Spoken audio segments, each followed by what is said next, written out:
আমার ইনকা পরীক্ষা হলো কে মাগো, একটা প্রশ্ন কেউ কয়ে দিল না মাগো, এমনিতেই ঘাড় ঘুরাতে দেয় না মাগো।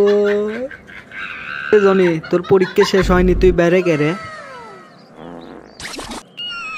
এ ভাই কেলটু, তুই আর কোস না মাগো, কেউ কোনো প্রশ্ন দেখায় না মাগো, এগুলা কোত্থেকে প্রশ্ন আসছে বুঝিচ্ছি না মাগো।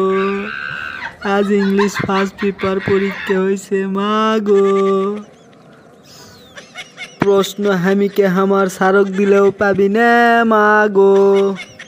এ সোরা এ, আর একবার যদি মাগো মাগো করিস না, এটা নিয়ে থাপ্পড় মারু বুঝিস নি। পরীক্ষার হল থেকে আধা ঘন্টার মধ্যেই বের হয়ে আসলু কেন? পরীক্ষা তুই কি দিলি? হ্যাঁ, পরীক্ষা যে কত কঠিন হসে মাগো, তুই দেখলে হাফ ফেল করবু মাগো। এ সোরা তো থাপ্পড় মারছি গলে। এ তুই হামাগরে পাড়ার জুবে দাদির মতো হলু নাকি রে? ওই দাদির একটা বগরি মরছিল, তুই করছে বগরি মরল রো। সারা জীবন দেখলাম তুই পড়িসই না, খেলার সময় তুই ঠিকই যাস, ক্যারাম বোর্ড খেলিস, ফ্রি ফায়ার খেলিস, ওগুলো সময় তো তুই ঠিকই পাস। পরীক্ষা দিব কখন? খালি এগলেই বেটি ছোলক দেখলেই লাইন ধরিস, চোখ মনে কপালে উঠে যায়। যেগুলো আমার পরীক্ষায় আসছে তার কিছুই আমার মাথায় ঢোকেনি মাগো। যে বাল পাস না তা পরিষ্কার। আর দেখ আমি কাজ করে আনু, খালি টেকাই। কাল থেকে 150 টাকা করে ঢেঁড়স তুলমো।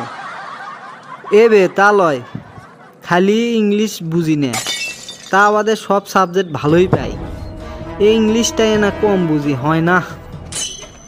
এখন আমি কি করব? পরীক্ষার হল থেকে তো আমি চলে যাচ্ছি।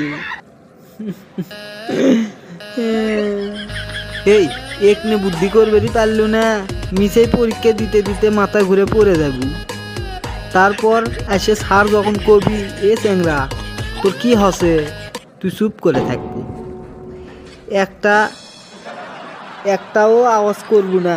যখন দেখ পরীক্ষার সময় পার হসে তখন আও করবো, তখন কবু আমি কোথায়।